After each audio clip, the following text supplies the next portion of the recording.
बिस्मिल्लाहिर्रहमानिर्रहीम। अस्सलाम वालेकुम viewers, welcome to my channel cooking with Ananta. तो आज की रेसिपी मैं आपके लिए लेकर आई हूँ बघारे बैगन यानी हैदराबादी बैगन की। तो उसे आप इस तरीके से काट लें। ये बैगन होते हैं छोटे छोटे साइज़ में। तो इस साइज़ के बैगन आप लेके उन्हें बीच में से और बाद में इस तरीके से दो कट्स लगा के आप इन्हें काट लें। पहले ही इन्हें इस तरीके से रख लें काट के, ठीक है। सारे बैगन्स को आप इस तरीके से काट के रख लें। उसके बाद हम लेंगे एक पैन, उसमें मैं डाल रही हूँ 2 टेबल स्पून तिल और उसी के साथ में डाला है 2 टेबल स्पून कोकोनट का पाउडर और उसी के साथ में इसमें ऐड करने वाली हूँ साबुत धनिया 2 टेबल स्पून है ये। और मैंने इसमें डाला है 1 टेबल स्पून वाइट जीरा और साथ ही मैंने इसमें 2 टेबल स्पून मूँगफली डाली है और उसी के साथ इसको अच्छी तरीके से मिक्स कर लेंगे, लाइट सा इसे भूनेंगे और उसके बाद हम इसे ग्राइंड करेंगे, ठीक है। ग्राइंड मैंने इसे कर लिया है और उसके बाद मैंने इसे इसमें इस तरीके से फ़िल कर दिया है और आप भी इसी तरीके से बैगन में फ़िल कर दीजिएगा। अच्छा, ग्राइंड करने के दौरान आपको पानी की ज़रूरत हुई तो आप इसमें इमली का पानी ऐड कर सकते हैं, ठीक है। उसके साथ इसे ग्राइंड कर लीजिएगा ताकि ये लिक्विड और पेस्ट के अंदर बन जाए। तो मैंने यहाँ पर नॉन स्टिक में ले लिया है ऑयल 4 टेबल स्पून और उसी के साथ 4 बड़ी हरी मिर्चें और मैंने कड़ी पत्ते 10 से 12 ऐड कर दिए हैं इसमें।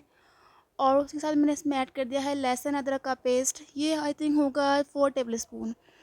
उसके बाद हम इसे अच्छी तरीके से लाइट भून लेंगे, ठीक है।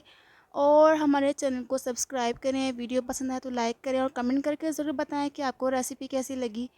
और अगर मेरी वीडियो इम्प्रूव करने के लिए कहते हैं तो मुझे आप बताएं ज़रूर कमेंट करके, ठीक है। तो मैंने इसमें ऐड कर दी है कलौंजी, आई थिंक 1 टेबल स्पून कलौंजी है, वो मैंने इसमें ऐड कर दी है। और वीडियो को पूरा देखिए क्योंकि वीडियो के एंड में हदीस पाक शेयर करूँगी जिससे आपकी इस्लामी नॉलेज में इजाफा होगा। तो मैंने इसमें ऐड कर दिया ग्राइंड किया हुआ बाकी मसाला जो मैंने बैगन में ऐड किया था, उसके साथ मैंने इसमें ऐड कर दी है तो 1 टीस्पून हल्दी और 1 टेबल स्पून मैंने सॉल्ट ऐड कर दिया है और 1 टेबल स्पून मैंने रेड मिर्च का पाउडर इसमें ऐड कर दिया है। और साथ ही मैंने 3 से 4 टमाटर इस तरह बड़े बड़े साइज़ में काट के ऐड कर दिए हैं। और आप इनको अच्छी तरीके से मसाले को मिक्स कर लें ताकि मसाला अच्छे से मिक्स हो जाए और इसे हम थोड़ी सी देर के लिए भूनेंगे, ठीक है। बहुत ही मज़ेदार सी रेसिपी बनती है, ट्राई करके मुझे ज़रूर बताइएगा, अपना फीडबैक ज़रूर दीजिएगा। 1 ग्लास वाटर मैंने इसमें ऐड कर दिया है, 1 ग्लास पानी और उसी के साथ मैंने इसे मिक्स कर लिया है। और उसके बाद हम इसे थोड़ी सी देर के लिए कुक करेंगे। बॉयल आ चुका है तो मैंने इसमें ऐड कर दी है इमली का पल्प यानी कि इमली का पानी। इमली को भिगोकर थोड़ी देर के लिए आप इसे रख दें, उसके बाद जब इसका पल्प हो जाए तो वह आप इसमें ऐड कर दें, ठीक है। इससे ये होता है कि खट्टे खट्टे बैगन बनते हैं और बहुत ही मज़े के बनते हैं और ये होते हैं हैदराबादी। तो ठीक है, हम इसे कुक करेंगे 15 मिनट के लिए। तो हमारा मसाला हो चुका है रेडी। उसके बाद अब जो बैगन में हमने मसाला फ़िल किया था वो हम इसमें डाल के ऐड कर देंगे। बैगन को इसी तरीके से ऊपर जिस तरीके से मैं रख रही हूँ आप भी इसी तरीके से रख दीजिएगा, ठीक है। इसी तरीके से आप रख के इन्हें कुक करेंगे, इन्हें हिलाए-चुलाएँगे बिल्कुल भी नहीं। ऊपर जो बाकी इमली बची है वो मैं इसमें ऐड कर दूँगी, ठीक है। आप भी इसी तरीके से पकाइएगा और मुझे बताइएगा ज़रूर कि रेसिपी कैसी बनी है, ठीक है। आई होप कि आपको बहुत ही पसंद आएगी।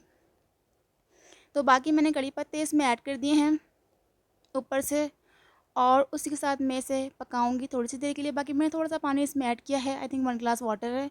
तो जिस तरीके से मैंने ऐड किया है अभी कॉर्नर से ऐड करिएगा। बाकी 20 मिनट के लिए हम इसे कुक करेंगे। तो आइए चेक करते हैं, हमारे बैगन हो चुके हैं रेडी। इसे मैं ऐड करी हूँ धनिया ऊपर से फॉर गार्निशिंग के लिए। देखिए कितना प्यारा सा लुक आ रहा है, बहुत मज़े के बनते हैं। आप मुझे ट्राई करके ज़रा बताइएगा कितनी बार मैं बोल चुकी हूँ। एंड हो चुकी है रेसिपी हमारी रेडी। तो आज की हमारी जो रेसिपी थी वो थी बघारे बैगन यानी हैदराबादी बैगन की रेसिपी। तो मुझे ट्राई करके ज़रूर बताइएगा। और साथ ही आज की हदीस बात जो मैंने आपके साथ शेयर करनी है तो वो ये है, रसूलुल्लाह सल्लल्लाहु अलैहि वसल्लम ने फरमाया, अल्लाह ताला जिसके साथ खैर व भलाई करना चाहता है उसे बीमारी की तकलीफ़ और दीगर मुसीबतों में मुब्तला कर देता है। सही बुखारी 5645। वीडियो पसंद आए चैनल को सब्सक्राइब करें, वीडियो को लाइक करें, कमेंट करके ज़रूर बताएं रेसिपी कैसी लगी। दुआ में याद रखें, अपना बहुत बहुत ख्याल रखें। इसी के साथ दें हमें इजाज़त। जज़ाकल्लाह खैर, अल्लाह हाफिज़।